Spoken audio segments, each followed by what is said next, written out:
আমাদের এই সেমিনারে অংশ নিয়েছেন প্রধান আলোচক হিসেবে বাংলাদেশের খ্যাতনামা রাষ্ট্রবিজ্ঞানী ডক্টর ডিলারা চৌধুরী এবং আলোচক হিসেবে অংশ নিয়েছেন বিভিন্ন বিশ্ববিদ্যালয়ের অত্যন্ত স্বনামধন্য অধ্যাপকবৃন্দ এবং আজকের এই অনুষ্ঠানে আগত বিএনপির সকল স্তরের বিশেষ করে ঢাকা বিভাগের নেতৃবৃন্দ এবং মানিকগঞ্জের প্রিয় ভাই ও বোনেরা, আসসালামু আলাইকুম।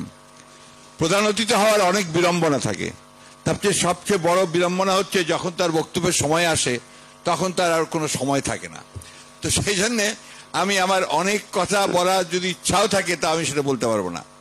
আমি শুধু কয়েকটা প্রাসঙ্গিক কথা বলতে চাই। আমাদের আপা তার বক্তব্যের এক জায়গায় বলেছেন, তার অসাধারণ বক্তব্য, সেই বক্তব্যে একটা জায়গায় বলেছিলেন যে কি এমন ছিল জিয়াউর রহমানের মধ্যে যে এখনো বলে জিয়া তুমি আছো মিশে ধানের শীষে, তাই না? ক্যারিশমাটা কি ছিল? কেন এখনো মানুষ জিয়াকে ভুলতে পারে না? তার ক্যারিশমাটা ছিল যে এই দেশের মানুষের যে চিন্তা, এই দেশের মানুষের যে রাজনৈতিক চিন্তা, তাদের অস্তিত্বের চিন্তা, তাদের স্বাধীনতার চিন্তা, এই চিন্তাগুলোকে তিনি বুঝতে পেরেছিলেন এবং সেটা নিয়ে তিনি রাজনীতিটাকে শুরু করেছিলেন। সেটা কি? একটা স্বাধীন সত্তা, বাংলাদেশের এই ভূখণ্ডের বাংলাদেশের মানুষের একটা স্বাধীন অস্তিত্ব, তাকে একটা আইডেন্টিটি দেওয়া। That was his charisma. তিনি বাংলাদেশি জাতীয়তাবাদ দিয়ে মানুষকে সেই পরিচয়টা দিয়েছিলেন যে আমি পশ্চিম বাংলার বাঙালি নই, বা আসামের বাঙালি নই, বা ত্রিপুরার বাঙালি নই, আমি এই বাংলাদেশের বাংলাদেশি। আমি ত্রিপুরা, চাকমা, মুরমা, অন্যান্য মুর্মু যে সমস্ত উপজাতি আছে, নৃগোষ্ঠী আছে, সকলকে নিয়ে বাঙালিদের নিয়ে আমি একটা জাতি, সেই জাতি হচ্ছে বাংলাদেশি জাতি। এটাই ছিল তার অস্তিত্ব পরিচিত, এবং এটাই জিয়াউর রহমানের অসংখ্য অবদানের মধ্যে সবচেয়ে বড় অবদান, যাকে আইডেন্টিটি তিনি দিয়েছিলেন আমাদেরকে। দ্বিতীয় অবদান কি ছিল? আমি যেটা মনে করি যে 1972 সাল থেকে 75 সাল পর্যন্ত সেই ভয়াবহ আওয়ামী দুঃশাসনের কারণে যখন বাংলাদেশের মানুষের স্বাধীনতা যুদ্ধে যে চেতনা সবকিছু ভুলণ্ঠিত হতে চলেছিল, স্বাধীন একটা দেশ তৈরি হবে নতুন করে রাষ্ট্র, একটা গণতান্ত্রিক কাঠামোর মধ্যে, সেই বিষয়টাকে ভুলে গিয়ে তৎকালীন আওয়ামী লীগের সরকার তারা আকণ্ঠ নিমজ্জিত হয়েছিল দুর্নীতিতে এবং একচ্ছত্র একটা আধিপত্য বিস্তার করতে। এবং সেটা করতে গিয়ে তারা তাদের সৃষ্ট যে সংবিধান সেটাকে কাটাছেঁড়া করেছে। তারা সেখানে প্রথমে জরুরি অবস্থার আগেই বিশেষ ক্ষমতা আইন নিয়ে এসেছে, তারপরে জরুরি অবস্থা আইন নিয়ে এসেছে, এবং সব শেষে যখন সবখানে ব্যর্থ হচ্ছিল তখন তারা নিয়ে এসেছে একদলীয় শাসন ব্যবস্থা, বাকশাল। জিয়াউর রহমান ওই বাকশাল থেকে বের করে নিয়ে এসে, একদলীয় শাসন ব্যবস্থাকে বের করে নিয়ে এসে এই দেশের মানুষের যে আকাঙ্ক্ষা, গণতান্ত্রিক আকাঙ্ক্ষা, সেই বহুদলীয় গণতন্ত্রকে তিনি প্রতিষ্ঠা করেছিলেন এবং মানুষকে কথা বলার স্বাধীনতা দিয়েছিলেন, লেখার স্বাধীনতা দিয়েছিলেন, সংবাদপত্রকে মুক্ত করে দিয়েছিলেন। এই ছিল তার ক্যারিশমা। আমি সে কথাই আমার প্রায়বার মনে হয় যে জিয়াউর রহমানের রাজনীতি এই দেশের মানুষের রাজনীতি, বিএনপির রাজনীতি এই দেশের মানুষের রাজনীতি। সেই কারণেই এই দেশের মানুষ কখনোই বিএনপিকে ভুলবে না, জিয়াউর রহমানকে ভুলবে না।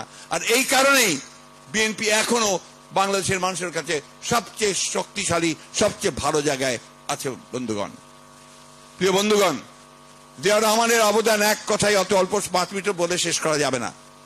সম্ভবত আজানের সময় প্রায় হয়ে এসেছে। আমি সবচেয়ে বড় কথা যেটা আমার কাছে মনে হয় যে জিয়াউর রহমান অল্প সময়ে আপনার রাষ্ট্র পরিচালনা করেছে, খুবই অল্প সময়, কিন্তু দুটো সময়ে তিনি এই দেশের মানুষের সামনে আবির্ভূত হয়েছেন। চরম ক্রান্তিকালে, কঠিন দুঃসময়ে, যখন বাংলাদেশের মানুষ অপেক্ষা করছিল একটা রাজনৈতিক ঘোষণা আসবে এবং সেই ঘোষণার মধ্যে দিয়ে তারা তাদের যে লক্ষ্য, তাদের যে অভিষ্ট লক্ষ্য, তারা স্বাধীনতা পাবে, সেই ঘোষণা তারা পায়নি। যাদের দেওয়ার কথা ছিল রাজনৈতিক নেতৃত্ব, তারা সেদিন পালিয়ে গিয়েছিল অথবা পাকিস্তানের কাছে আত্মসমর্পণ করেছিল। কিন্তু শহীদ প্রেসিডেন্ট জিয়াউর রহমান, যাকে কেউ চিনতাম না আমরা, আমি সেই মানুষদের মধ্যে একজন, যারা 26শে মার্চ রাত্রে আমি নিজের কানে শুনেছি শহীদ জিয়ার সেই ভাষণ, ঘোষণা যে I major Zia declaring independence of Bangladesh, I revolt, এই কথাটা আমি নিজে শুনেছি। সুতরাং অন্য মানুষরা অনেকবার বলেছি, আমরা এই 43 বছরে বারবার এই কথাগুলো বলেছি। এই কথাগুলো বাংলাদেশের মানুষ সবাই জানে। এটা নিয়ে আমি কোনো বিতর্কেও যেতে চাই না যে শহীদ জিয়াই স্বাধীনতার ঘোষক, শহীদ জিয়াই মুক্তিযুদ্ধের ঘোষণা করেছিলেন, সেটা ধ্রুব সত্য। বন্ধুগণ, পরবর্তী যে বিষয়টা আসে যে বহুদলীয় গণতন্ত্র তিনি নিয়ে এসেছিলেন, অর্থাৎ যেটাকে তারা ধ্বংস করেছিল সেটাকে তিনি ফিরিয়ে এসেছিলেন। আর অর্থনৈতিকভাবে যে দেশ ধ্বংসের দিকে চলে গিয়েছিল, রাষ্ট্র ব্যবস্থা প্রায় ভেঙে পড়ছিল, অর্থনীতি ভেঙে পড়ছিল, সেই ভঙ্গুর একেবারে ধ্বংস হয়ে যাওয়া অর্থনীতিকে তিনি টেনে তুলেছিলেন তার অভূতপূর্ব দূরদৃষ্টি, তার শক্তি দিয়ে, অসাধারণ সততা এবং মেধা দিয়ে। শহীদ প্রেসিডেন্ট জিয়াউর রহমান এই অর্থনীতিকে, একটা বদ্ধ অর্থনীতিকে, সেই ভ্রান্ত ধারণার সমাজতন্ত্রকে তিনি দূর করে দিয়ে তিনি সেখানে মিশ্র অর্থনীতি এবং মুক্তবাজার অর্থনীতির আপনার বিষয়টাকে সামনে নিয়ে এসেছিলেন। শহীদ জিয়াউর রহমান, এখানে সবাই আলোচনা করে, সেই আলোচনায় যাব না, তিনি জাতিকে একটা নতুন দিক দেখিয়েছিলেন, একটা ভিশন, যে কথা এখানে বলা হয়েছে, সেই ভিশন নিয়ে তিনি সামনে এসেছিলেন।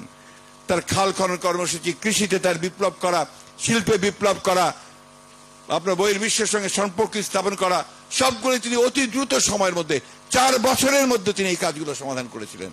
শুধু তাই নয় বন্ধুগণ, তিনি বাংলাদেশের মানুষকে একটা জেগে উঠার স্বপ্ন দেখিয়েছিলেন, সেই স্বপ্নকে তিনি বাস্তবায়িত করতে চেয়েছিলেন।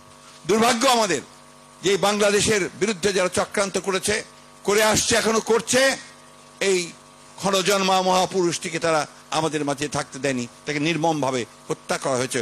সেটাও কিন্তু আজকের যে অবস্থা, এই অবস্থার জন্য একই সূত্রে গাঁথা। বন্ধুগণ, চক্রান্ত হচ্ছে, হতেই থাকবে। আজকে বাংলাদেশ সম্পূর্ণভাবে একটা আধিপত্যবাদ শুধু নয়, এটা আধিপত্যবাদ সঙ্গে ফ্যাসিবাদের কবলে পড়েছে। যারা আজকে বাংলাদেশকে শাসন করছে, এদের সঙ্গে জনগণের কোনো সম্পর্ক নেই, এরা জনগণ থেকে সম্পূর্ণ বিচ্ছিন্ন।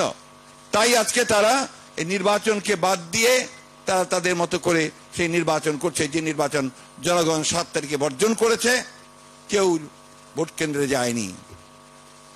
এখন আমার নিঃসন্দেহে আমাদের সামনে আজকে আরো একটা কঠিন সময় এসেছে। এই সময়টি হচ্ছে যে এই ফ্যাসিবাদ যারা আমাদের বুকের উপর চেপে বসে আছে, তারা সব দিক দিয়ে রাষ্ট্রযন্ত্রকে দখল করে নিয়েছে, সমস্ত প্রতিষ্ঠানগুলোকে ভেঙে ফেলছে, অর্থনীতিকে ধ্বংসের শেষ পর্যায়ে নিয়ে চলে গেছে। এটা অবশ্য আওয়ামী লীগের চরিত্র। তারা যখনই ক্ষমতায় আসে, তারা এত বেশি দুর্নীতি লুটপাট করে যে তখন সেই অর্থনীতি আর টিকে থাকতে পারে না। আমার মনে আছে এখনো যে তখন শেখ মুজিবুর রহমান ছিলেন বোধহয় প্রধানমন্ত্রী, তখন অর্থনৈতিক সমিতির একটি আপনার সভা হচ্ছিল, ডক্টর মোজারুল হক সেই অর্থনৈতিক সমিতির প্রেসিডেন্ট ছিলেন। তিনি মুজিবুর রহমানকে পাশে বসিয়ে তিনি যে কথাটি বলেছিলেন যে, মাননীয় রাষ্ট্রপতি, বাংলাদেশের অর্থনীতি অতি তীব্র গতিতে রসাতলে যাচ্ছে। আজকে আবার সেই সময় উপস্থিত হয়েছে যে এখন বাংলাদেশের অর্থনীতি পুরো রসাতলে যাচ্ছে। আপনারা নিশ্চয়ই দেখেন, গতকাল একটা ফোরামের, নোয়াবের একটা সেমিনারে, সেখানে দেশের সবচেয়ে নাম স্বনামধন্য অর্থনীতিবিদেরা তারা বলেছেন যে অর্থনীতি একটা বিপর্যয়ের মুখে এসে দাঁড়িয়েছে। তারা স্বীকার করতে চায় না, তারা সবসময় বলে যে না, অর্থনীতি খুব ভালো আছে, কারণ তাদের দুর্নীতি তো চলছেই। তারা নতুন করে নতুন উপায় খুঁজছে কি করে তারা দুর্নীতি করবে। মেগা প্রজেক্ট দিয়ে তারা মেগা দুর্নীতির ব্যবস্থা করছে। এবং সবচেয়ে শুনলে অবাক হবেন আপনারা, এই যে প্রজেক্টগুলো আসে, এগুলো বেশিরভাগই চায়না থেকে তাদেরকে অর্থায়ন করা হয়, বাংলাদেশের সরকারকে দেওয়া হয়। বাংলাদেশ সরকার আবার তার পছন্দসই লোককে সেগুলোর কাজ করার জন্য সেই টেন্ডার দেয়, সেটা কোটি বিলিয়নস অফ ডলার্সের দেয়। সেইখান থেকে এদেরই একজন লোক বা 2 জন লোক সরকারের মদতপুষ্ট, তারা 5% কমিশন পায় ওই টাকাটা আনার জন্য, এবং পরবর্তীকালে আবার যে কাজ বন্টন করা হয় সেখান থেকে আবার 5% নেয়। এই কথাটা আমরা অনেকেই জানি না। অর্থাৎ চীন থেকে যে টাকা আনা হচ্ছে সেই টাকারও তারা কিন্তু কমিশনের ভাগ বসাচ্ছে। আজকে প্রতিটি ক্ষেত্রে দেখবেন কমিশন ছাড়া তারা কোনো কাজ করে না। শুধু তাই নয়, এখানে কয়েকটি আর্থিক প্রতিষ্ঠান নতুন তৈরি করা হয়েছে। আপনারা জানেন, নগদ বলে একটা তৈরি করা হয়েছে। নগদ, এই নগদের টাকা প্রতিটি ট্রানজাকশন থেকে প্রতি টাকায় 5 পয়সা করে কমিশন পায়। সেই কমিশন কোথায় যায়? সেই কমিশন দেশের বাইরে চলে যায়। আমি কারো নাম বলতে চাই না, কিন্তু এই টাকাও দেশের বাইরে বিশেষ কোনো ব্যক্তির খাতে চলে যায়। বন্ধুগণ, এই একটা দুটা বিষয় নয়, আপনারা দেখেছেন। আজকে আমার এক বন্ধু, আমি তো বলেই শেষ করব, কয়েকদিন আগে আমার সঙ্গে দেখা হয়েছিল একটা বিয়ের অনুষ্ঠানে। আগে আমার সামনে যখন ইউনিভার্সিটি পড়তাম তখন ছাত্রলীগ করতো, পরে আওয়ামী লীগ করতো, আওয়ামী লীগের এমপিও হয়েছিল। তো এখন সে রাজনীতি করছে না, গত 10 বছর ধরে রাজনীতি করছে না। আমি তাকে জিজ্ঞেস করলাম যে তুমি রাজনীতি করছো না কেন? বলছে কোন রাজনীতি করব, আমি তো আওয়ামী লীগ করতাম।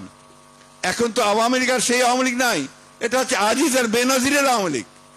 এবং ঘটনা তাই, এখন আর আওয়ামী লীগ কোনো রাজনৈতিক প্রতিষ্ঠান নয়, তারা চরমভাবে ব্যাংকক্রাফট হয়ে গেছে, তারা দেউলিয়া হয়ে গেছে। তাই সম্পূর্ণভাবে এই সমস্ত দুর্নীতিবাজ আমলাদের উপরে, দুর্নীতিবাজ রাজকর্মচারীদের সঙ্গে আতাত করে তাকে ক্ষমতায় টিকে থাকতে হচ্ছে। বন্ধুগণ, সবচেয়ে বড় কথা, আমাদের তো এই বসে দেখে চুপ করে থাকতে চলবে না।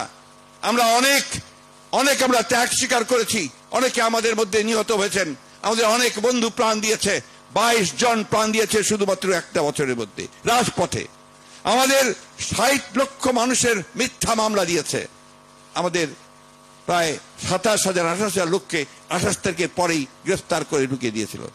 আমাদের দেশনেত্রী বেগম খালেদা জিয়া, যিনি আমাদের সবচেয়ে অনুপ্রেরণার স্থল, তাকে মিথ্যা মামলা দিয়ে, সাজা দিয়ে তাকে আটক করে রেখেছে। আমাদের ভারপ্রাপ্ত চেয়ারম্যান, যিনি আজকে গোটা আন্দোলনের সামনে নেতৃত্ব দিচ্ছেন, আমাদেরকে জাগিয়ে তুলছেন, সেই নেতাকেও মিথ্যা মামলা দিয়ে নির্বাসিত করে রাখা হয়েছে। বন্ধুগণ, বিশেষ করে তরুণ যুবকদের উদ্দেশ্যে বলতে চাই, আপনাদের আর বসে থাকলে চলবে না। এখন সময় হয়েছে আপনাদের দেশ ও মাতৃকার ডাকে জেগে উঠবার।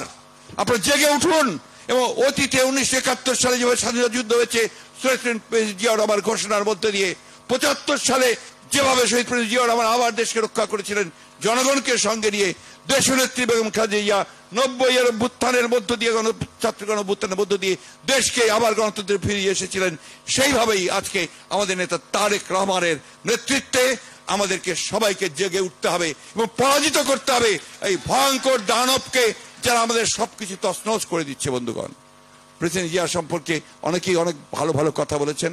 আমার একটি প্রস্তাব আছে, চেয়ারম্যান সাহেব আছেন এখানে, যে আমরা এই যে যারাতে বক্তব্যগুলো রাখলেন, এই পেপারগুলো আমরা সংগ্রহ করি, ছোট ছোট বুকলেট করে আমরা আমাদের তরুণদের কাছে, আমাদের ছাত্র দলের কাছে, যুব দলের কাছে পাঠিয়ে দেই। তাতে এই প্রস্তাব দিয়েছেন আরেকটা, যে ছোট ছোট ওয়ার্কশপ করে এই বিভিন্ন জেলা পর্যায় থেকে, উপজেলা পর্যায় থেকে আমরা এদেরকে শিক্ষিত করে তুলি, যাতে তারা শহীদ জিয়া, দেশ ও জাতি সম্পর্কে জানতে পারে। আমরা এটা যদি করতে পারি তাহলে আমরা বহুদূর এগিয়ে যাব। আসুন, আবারও আমি আপনাদেরকে আহ্বান জানাচ্ছি, ধন্যবাদ জানাতে চাই আমি আমাদের ভারপ্রাপ্ত চেয়ারম্যান মহোদয়কে। তিনি এই বিভাগীয় এই সেমিনারগুলো আয়োজন করে আমাদের অনেককেই শহীদ প্রেসিডেন্ট জিয়া রহমান সম্পর্কে জানার সুযোগ করে দিয়েছেন। আমি ধন্যবাদ জানাতে চাই আজকের আলোচক বৃন্দকে, আপনাদেরকে যারা এখানে আপনারা এই অংশ নিয়েছেন। ধন্যবাদ জানাতে চাই আমরা আমাদের রীতা আপাকে, যিনি সত্যিকার অর্থেই একজন সৃজনশীল নেত্রী। আমি মনে করি আজকের এই আয়োজন সেটাই প্রমাণ করে যে কত সুন্দরভাবে এই আয়োজনটা করেছেন। আমরা তাকেও ধন্যবাদ জানাই চেয়ারম্যান মহোদয়কে, যিনি এখানে এসে আমাদের সকলকে অনুপ্রাণিত করেছেন। তিনি আজকে কথা বলছেন না, তার পিতা, প্রয়াত পিতা, শহীদ পিতার প্রতি শ্রদ্ধা জানানোর জন্য তিনি আজকে আপনাদের কথাই শুনছেন। আপনি সেই কথা শুনেছেন, সেই জন্য আপনাকে অনেক ধন্যবাদ। আসসালামু আলাইকুম, খুদা হাফেজ। বাংলাদেশ জিন্দাবাদ, বাংলাদেশ জাতীয়তাবাদী দল জিন্দাবাদ। শহীদ জিয়া অমর হোক, দেশনেত্রী বেগম খালেদা জিয়া জিন্দাবাদ, তারেক রহমান জিন্দাবাদ। ধন্যবাদ আমাদের সম্মানিত ভারপ্রাপ্ত চেয়ারম্যান। নেতৃবৃন্দ, আপনারা